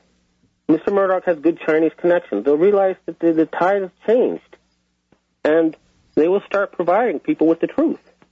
Mr. Murdoch, I think he'll do whatever the powers that be want. He doesn't have any personal agenda, but if he realizes he'll be protected, I think he's willing to turn. Hard to believe Fox News telling us the truth, but yeah, okay. Well, he says it's just business. And he was here in Tokyo a while ago and said, yeah, look, I saw a marketplace, I saw a niche, I saw the demand, and so I went for it. He's just, I don't think he believes anything Fox News says personally. It's just business for him. He does something similar for the Chinese, that appeals to Chinese xenophobia, and it's just business for him. You wrote a book about September 11th in Japan. How did it sell? Pretty well? Well, there's 80,000 copies. That's a bestseller 6 times over back in the States anymore. And it was very influential. And the thing is that there was a big conference here, a 911 conference. And, yeah, sure. And then I've had a couple of TV shows about 911 here on the network TV, of all things. Go ahead. are much quicker to catch on to stuff like this than Americans. Because they've been subjected to a different type of brain control than the Americans. So what happened after World War II to the Japanese is they were subjected to the following kind of mind control. First of all, they were given an inferiority complex towards white people. Mm-hmm. They were made passive. They were made so they didn't have opinions. And they work hard. And then to think that America's a wonderful, wonderful country. And any time anyone got too smart, the other thing was they made sure that there would be no geniuses. This was their plan. This is how they keep Japan under control. And then when people do get smart, well, they either co-opt them or they kill them. You're talking about the Rockefellers. They had to kill at least they've had to kill at least 4 prime ministers in the post-war era. That was in Henry Mako's article. That was one of the most interesting claims. Yeah, 4 dead and over 200, I guess, major Japanese figures. Yes, I've interviewed 7 Japanese prime ministers and captains of industry and members of security police and senior gangsters. I have very good sources. I have everything on tape. I have enough evidence to convict David Rockefeller of at least 3 murders related to the recent takeover of the Japanese banking system. I have, this is how I got into this. This is why I got so deep inside, is because I followed the trail all the way up until I actually hit the finance minister, and that's when suddenly I was given this gold badge, which is the analog version of the gold chip, I guess they're planning to put in their, their elite servants. Mm-hmm. But what they've done to the Japanese people has been truly horrible. Everyone thinks it was a wonderful thing that, the Japanese people love the American people. They do. But at the same time, they hate the Rockefellers, and they think of them as these horrible dictators who are terrorizing both the Americans and the Japanese. Well, the other losers of World War II, the German people, paid a terrible price as well, of course. Oh, yeah. I learned that from your website. I mean, they killed all those people after the war. Yeah, millions. Yeah. What they did to Germany was absolutely horrible, too. They like to talk about the Holocaust. But right now, there's 48 million people dying of starvation every year. That's, so many more times the Holocaust happening right now, and they're not doing anything about it. No, it doesn't even make the papers over here. The Pentagon, like I was saying before, could be the greatest force for good in human history. All you have to do is give them the job of saving the planet. The amount of money, this is how I got into this whole thread in the first place, is I realized the Japanese could end poverty and stop all environmental destruction and have change left over if they just used their surplus for the good of the planet. And when I asked them why they didn't, well, I ended up finding out it was because they were slave people and they would be murdered if they tried to spend their own money that way. But I do believe the people in the Pentagon would love to go out there and save the planet, and they'd be much happier with that job than and explore the universe. Than killing people for robber barons. And I'm asking people now, I'm calling for people, loyal Americans in the CIA, the NSA, people in the Pentagon, to take your country back. Realize that the democracy is in danger, and their oath is to the Constitution, not to the dictators, not to the bankers. Well, that's a key expression which I made mention of many times, as did thousands of other Americans on this 4th of July just passed, that we should all read the Constitution and Bill of Rights again, especially the people we voted for and sent to Washington to represent our country in our local areas. Back in a few minutes with Benjamin Fulford, live from Tokyo. Okay, talking with Benjamin Fulford in a program that many of you won't forget. September 11th, we know quite a bit about it over here. There's a lot of disinformation, as you know, on the Internet. Government agents, agents provocateurs, trying to muddy the waters, but we've got a pretty good handle on the whole thing. How did it look to you over there, and what are your thoughts about who was behind it, directly or indirectly, or both? I think this was something they planned for a long time. An Illuminati operation, in other words. Yes. An Illuminati operation. That's the thing that really stops most people who still don't understand about 911 is you say, well, wait a minute. This happened to me, too. I think, well, how come the New York Times isn't writing about it? Why isn't it on the TV? Why? Well, somehow Americans have got to be shaken out of that stupor and understand that those media are controlled by, as you say, essentially 6 people. Right. And that's the real problem here.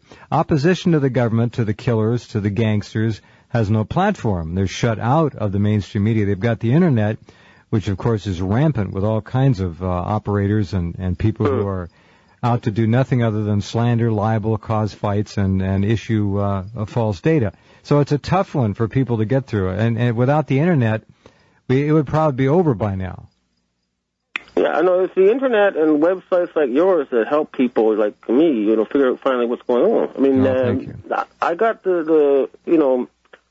I started, what happened to me was I got exposed to the corruption in Japan. I started as a financial journalist, and I realized that all the bad debt was controlled by gangsters, which really didn't make sense. Hundreds of billions of dollars controlled by gangsters. So I went and I started talking to the gangsters, the Japanese gangsters, and they told me they were middlemen. They take a 30% commission. So you have hundreds of billions of dollars disappearing somewhere. And I followed the thread, and I realized the Japanese government is totally corrupt. Everything we're reading about in the Japanese newspapers is a lie, right? And I wrote 2 chapters of a book that was going to be so explosive, and it was in English, that I would have to leave Japan or be killed. I sent them to my agent. The next day, I got a call from the granddaughter of the Meiji Emperor, out of the blue. She says, you should not get the Yakuza angry, right? And she told me that a goddess had called to intervene and tell me. And it turns out this goddess was the Japanese security police. They'd obviously been, looking at my email. But they said, you don't understand what's really going on. And she gave me this Yvonne Kleist video, in plain sight. And as soon as she gave me that, I said, oh, no, this is this anti-Semitic nonsense. I'm going to watch it. How can this lady, she's a princess, how can she believe stuff like this? But she kept bugging me. I watched it, and, I've been an investigative journalist for 20 years, and I know the difference between true information and BS. And so I started a long trail of research. And once I was sure this was a government plot, the next thing was, oh, my God, how could it be so big? I mean, this is just too huge to comprehend. The amount of people that would have to be involved is vast. And then the truth is so big and so horrendous that people decipher it. But I basically think you have to go all the way back to, as I said, Hammurabi, the original Babylonian dictator, and the cult of leadership. And the Freemasons, their history goes right back there. It's a collective of slave drivers. These are the people who originally literally did have people make pyramids, and they controlled them by controlling their food supply. And now they control them by controlling their money supply. And their history is so long, and their techniques are so sophisticated. But, folklore has been aware of these people. They've called them different names over the years. Beelzebub, Mammon, Set, Lucifer, Satan. But there's nothing otherworldly about it or metaphysical. These are a real group of people, an ancient sect of Babylonian slave drivers. And that's the hard truth. And they want to enslave the entire planet, and that's what they're trying to do. And we must stop them. People have to know. This is how deep you have to go into history. I believe Jesus Christ was a rebel against these people, and he was one of their enemies because he said all men are created equal and free before God, and you should love thy neighbor, stuff like that, and take care of the poor. Other great beings have issued the same message, of course. Absolutely. Muhammad, I think, kicked them out of the Islamic world, basically. And that's why, Tsarist Russia fought them for a very long time, and now they're free again.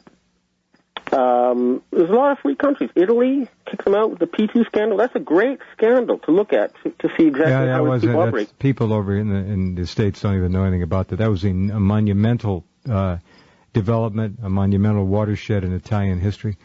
Hammurabi, Abraham, secret Jewish sect, Zionist sect, becoming an Illuminati sect. What about that? How do you're going all the way back. What else you have to go, so you follow the thread. Moses, what he did, if you think about it, I mean, this is my understanding of it, is they dumped a lot of poisonous red mineral in the Nile River, right? Okay. And that poisoned the crops. That's why you have the story of the Nile running red. It was a slave revolt. It was a fight between 2 different slave drivers or whatever. And he used the eco-terrorism, and, you know, he slaughtered lots of Egyptians, eventually lost, and they fled into what is now Israel. And they were then, you know, kicked out by the Romans and scattered all over the place. This is the same group, Ben, that's been kicked out by virtually every developed society on record. Yeah, so the Jews are there. Many of them have been enslaved by them, but it's not a Jewish thing, really. It's more secret than that. They're hidden even from the Jews. Right. Well, we study World War II and the involvement of Zionism with the Holocaust. We see it quite clearly. Stand by just for a minute or two. We have to take a break. Come right back with Mr. Benjamin Fulford, live from Tokyo. Okay, let's get right back to Mr. Ben Fulford talking about some pretty amazing things. His great-grandfather, a benefactor of Nikola Tesla, and was murdered for his efforts. Tesla, it is said by some, was kept basically in the last several decades of his life almost a prisoner in a way. All of his work was watched, and some pretty unfortunate way to end a brilliant life like that. One of the great men of history. Yes, the 20th century was a total tragedy. I mean, it should have been. Humanity was on the verge of something like a Cambrian explosion. When you have unlimited free energy, the possibilities are so mind-boggling that you can't even fully understand. But it would be just wonderful. I mean, it'd be like everyone's a billionaire. I mean, it's just. Well, the potential was there, you're right, to create the beginning, and in fact establish a golden age for humanity in the last century, but instead, how many millions? 100 million died in wars, at least? At least 100 million. The Americans killed, I don't know how many tens of millions after the war. I mean, it was and more to the point, they suppressed technology. Oh, yeah. There's so much tech. We have had videos recently, Ben, of one man who used to own a television station able to pull hydrogen right out of salt water and burn it right on the spot. I mean, the energy is all there. Yeah, the Japanese had that technology 30 years ago. Right. Another technology they have that's being suppressed is you can generate unlimited energy by taking advantage of the difference in temperature between the surface of the ocean and the bottom. Yeah, it's called geothermal exchange, right? Well, no, yeah, it's like you pump methane down to the bottom of the ocean, it turns into liquid, then it comes up and it turns into gas again and generates right. infinite electricity and rivers worth of fresh water. And the same thing on land with geothermal. But yeah, there are so many out there, and they're clearly all being mothballed and locked away. They have no plans for us other than slavery. That's their plan. Yeah. If you talk to that guy who burned water in Florida, okay, just see what's happened to him since. I bet he's had some pretty thuggish visitors. Well, they almost all seemingly do. Some have died, unusually early deaths as well. Others just vanish, and you hope that they have not been killed. But yeah, there's so many stories like this I've seen over the years. They were actually they were pulling electricity out of the ground in the 1870s and 80s, for goodness sakes. I mean, it's there. Yeah. It's a crime. I mean, they're trying to lobotomize the human race and stop human. They're doing a pretty good job of it so far. The Chinese, by the way, had, as you know, I don't know if you remember the year, but I think it was 2001, a goal of putting a television set in every household in China, because that is the instrument of oppression, of manipulation, of control, of conditioning, of shaping, of molding. Sure, but you know what? The Chinese have their own idea for democracy, right? Which you cannot totally write it off. What they're saying is democracy using paper every 4 years is kind of low-tech and out of date. You can have real-time live democracy on the Internet through opinion polls and through chat rooms, and that's a much better way of making sure public opinion is reflected in public policy. Well, it's electronic.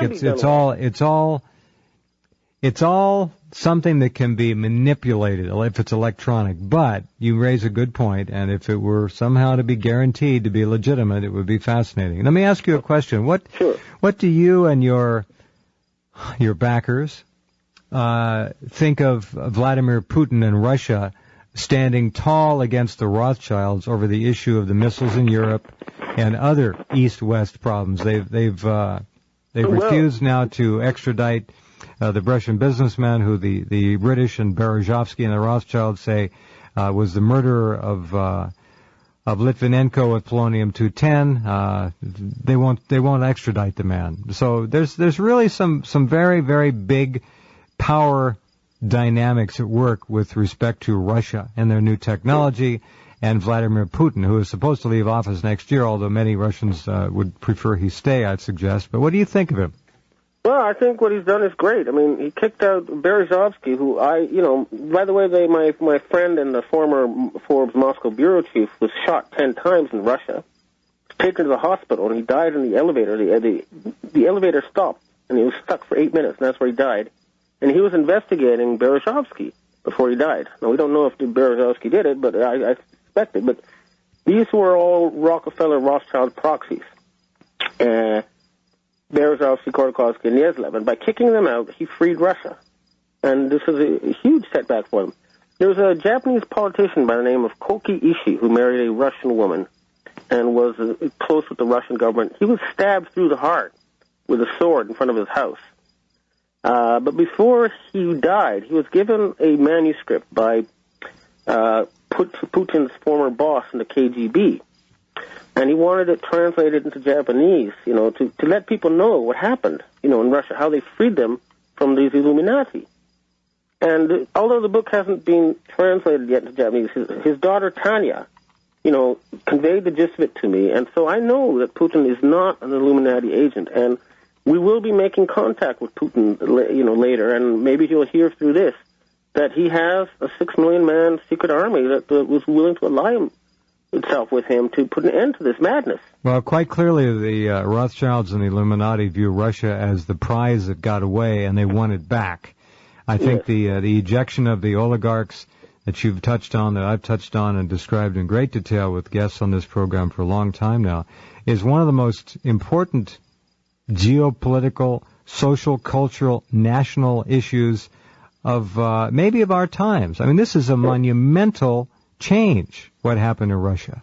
Yeah, I mean, they've been free for the first time since 1917. And they remember who enslaved them and who ground the life out of them nearly for the better part of a century, and they don't like those people at all. Yeah, and we're going to ally with them, And the other thing is that I believe the Japanese are also about to kick them out, and that'll be it. It'll be end for these people. I believe we're at the end game, and that goes hand in hand with what you're saying about they're desperate. Yes, but if these people end, I think literally it would be such a big change that it would be worth calling it the New Age. It really would, because humanity would suddenly have so much potential freed. These people, they're trying to lobotomize, they suppress technology, they distort academics and science. They fund all the academics who publish their propaganda, and they ostracize those who don't. When I start reading in New Scientist magazine, which is an orthodox mainstream science magazine, about congressmen getting involved with trying to stop someone who's researching desktop fusion, you realize something is very wrong. It's like Galileo being called up in front of the, Inquisition. What these people are doing is not only criminal, it's stupid. They could be so much richer than they are now, and so much more powerful just by releasing all the human potential. Well, what they're doing is they're essentially killing the goose that is laying the golden eggs for them. Your point is very well taken. Stand by, Ben. We'll take a break. Come right back in just a few minutes. Okay. We're back. Ben, anybody who studies the larger issues of pulling the big scam comes up with one of the most prominent potential scenarios being the ET card, or the extraterrestrial invasion trump card, the fake ET invasion with some advanced technology. What do you know about, and also anyone I should hasten to add who studies the issue of ET visitation, honestly and objectively will come away with the conclusion that it's quite obvious we are being visited routinely and regularly by any number of different intelligent beings, races, species. Well, what is your take on it over there? Okay, well, there's a guy who did research years ago, said that, the universe is 14 billion years old, and it should have been filled up with aliens long ago, right? Now, I'm assuming if I were an ET and I saw the planet Earth, I'd quarantine it. Well, or bring tourists here for a laugh, yeah. Yeah, but, it's too dangerous. And also, I think it's like a precious little ecosystem. They don't want to interfere, They want to let it sort of evolve according to its own wishes, but they'd love humanity to free themselves. Now, the Japanese Freemasons who invited me to join said that there was a planned, arrival of a fleet of UFOs. I wouldn't, which sounded to me crazy. I thought maybe the Rockefellers were going to, have been secretly manufacturing this fleet of UFOs to fake, an Armageddon and alien landing scenario. Mm-hmm. So I would assume if there are aliens out there watching us, they feel sorry for us. They're hoping they're cheering for us that we can get rid of these bastards, and then they'll think that maybe the Earth is safe enough they can end the quarantine. Mm-hmm. That would be my take on it. But I'm not an expert in this field. I understand. It's just a potential manipulating device that has been talked about for years. I interviewed Bobby Inman, the former head of the NSA, came through Tokyo, right? Yep. And I asked him about the Rockefellers and the secret societies, right? And right away he said, "Are you a UFO guy?" Right? And he said that was one of the first things he said to you? Yeah, so I wasn't asking about you. I was asking about the Rockefellers and secret societies and the NSA and their relationship. And he says, "Are you a UFO guy?" So I think what they try to do is they try to put some really wacky ideas and tack them on together with the real stuff to make people not believe it. So, this stuff about reptilian people that David Icke's pushing, well, I think that's disinformation made to turn most people off from this whole, idea that there's a vast conspiracy. So I'm trying to stay away from that and just stick to the planet Earth and what I can see in front of me and prove. Mm-hmm. Mm-hmm. And when the aliens come, if they come, then it'll be known to everybody. It is also known that the Chinese have an extraordinary number of people who are actively investigating this particular issue. I think one organization had over 50,000 members. So they take it very seriously over there. Yeah, here in Japan, too. I mean, a lot of the people who there's a place near Mount Fuji where they go to watch UFOs, and they can see a lot of them. There's a lot of weird movies. I think there's a military secret testing ground there, too, where they can see some of the... Because you got to remember, they also use the UFO story to hide the all kinds of technology. Perfect screen, yeah. Sure, the stealth planes, they were flying them for 20 years before they announced them publicly. Who knows what they got? That's so... Right. You got to be very careful with this stuff, and I try to make sure that I talk in a way within the parameters of people in the mainstream. You have to. If you're going to be a smart and effective journalist, you have to. What else did Inman say? He, of course, of the SAIC fame. That's CIA's backwards. CIAS, right. SAIC. That's the corporation he's the head of. Well, interesting. Yeah. Well, he said a lot of stuff. One thing, he was a member of the Trilateral Commission, which comes up in a lot of these conspiracy theories. Sure. And I've talked to members of the Trilateral Commission, and basically what happened was Bilderberg was racist, right? And so Rockefeller said, well, we need something where we can talk to the Japanese in secret, too. And the Bilderberg don't want them in their club, which is a white man's club, right? So they set up this other one, but then the Japanese who are members tell me that they wouldn't even listen to their advice anyway. So, it's kind of dysfunctional, the Trilateral Commission. Mm-hmm. And Inman himself, he said, I was a member, but it was pointless, it was powerless, so I quit. Really? Yeah, but he's also a member of Bohemian Grove, and he says, I go there every year, and I give him my big spiel, and we go there to have fun, and, what's the harm? I mean, that's the sort of story he was giving me. Mm-hmm. But of course he won't tell me what he says in his spiel, but... or talk about the owl, or the cremation of care, or any of the other rituals. But he revealed, there are a whole scenario of bioterrorism and starvation. And what did he say about bioterrorism? Did he say it was a viable thing and they were worried about it, or it was something they're worried about in the future, together with starvation? So that to me, hell, they can starve people right now if they want to. Well, Africa's got this new wheat blight that's destroying all their... listen, Monsanto and its Terminator seeds will make the world its instant prisoner. Instant, and they're pushing it through now. You have to buy the Monsanto seed every year because your crops will no longer seed themselves. Right. And pretty clever control. And then you got genetic modification of crops, which we know now is catastrophic for the health of laboratory rats and, in all likelihood, people. The evidence continues to pile up about that. that the Western diet is a fatal diet over time for anybody who engages in it, or virtually anyone. We know about all these things. What about chemtrails and the spraying in the sky? We have not seen any photographs ever of chemtrails from China, from Russia, or from India. There's none in Japan either. They won't let them. All right. So, you know about that, and you know about that, and you just said the Japanese won't allow it. That's right. Okay. So it's they don't have that problem out here, but they do have a lot of hormones pumped into their food supply, making men impotent and. There's so many phytoestrogens in food and processed food now, and processed soy and all kinds of foods, which are causing all kinds of problems in humans and certainly in the amphibian world, as we know.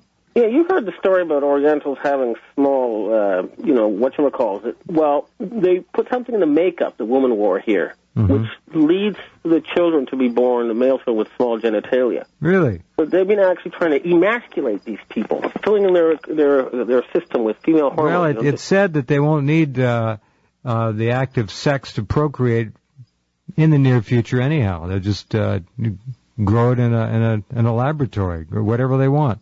If there's anyone around at that point anyhow.